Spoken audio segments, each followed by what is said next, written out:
Good morning. Last time we finished with Muktze, we said we were talking about Muktze Machmat Cheson Kis, Muktze that is inherently valuable, like the electronic items. Today is moving on to the second category called Kli Shemelachto Le'isu. Kli Shemelachto Le'isu is an item that generally is not used on Shabbat because the main usage is prohibited item. For example, a hammer, generally used for building. A pen is generally used for writing, and a pot is generally used for cooking. These kind of items that are generally used for something that would be asur to do on Shabbat is called Kli Shemelachto Le'isu, a vessel that's usually used for isu.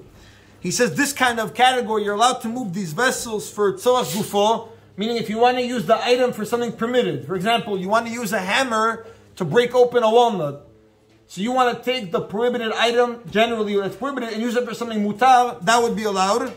And another case he gives is, you're allowed to use the item, you're allowed to move the item if you want to use the place that it's in. For example, the hammer is on a chair, the hammer is on a table, and you want to use that spot where the hammer is, you're allowed to take the hammer with your hand and move it away.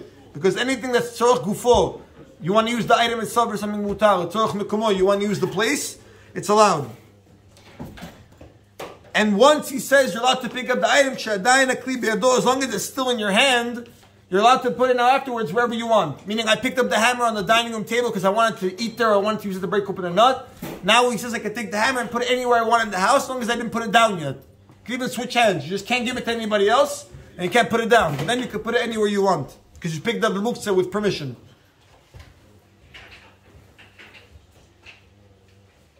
Now he says, for example, a pot.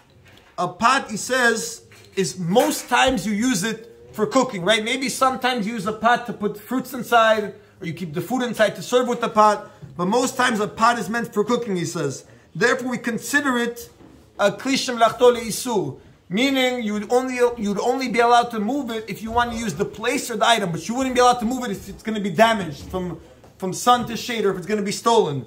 However, he writes, since sometimes you use the pot even for permissible things like holding food, the person wants to be lenient to move it even from being damaged, he would be allowed.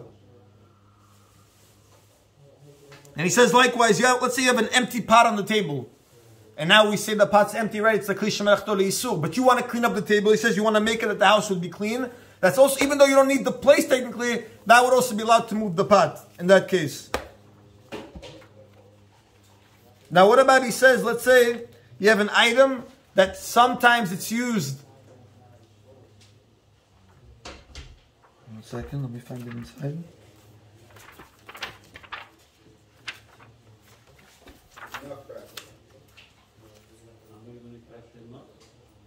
What? No. Oh, he says like this. Okay, fine. He says like this.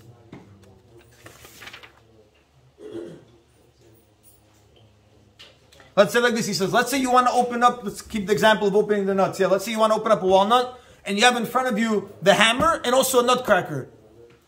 Now a person can claim, why would you be allowed to use the muktze item even if you want to use it for a purpose when you have something mutar to use right next to it?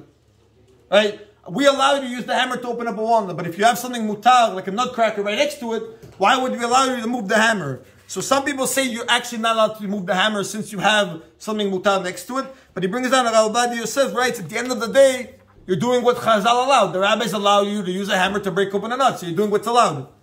Likewise, he says, he calls it even, they say you're even allowed to trick the system, meaning, let's say you want to save the hammer from being, let's say you have a toolbox, right, and you want to save the hammer from being stolen or from being destroyed in the weather. What you can do is you could take the hammer and go actively to break open a nut, even though that wasn't your intention. Your intention is really only to be able to move it with permission.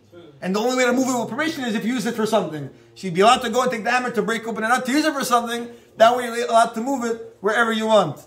Baruch Adonai Le'olam. Amen v'amen. Rabbi Chanan ben Akash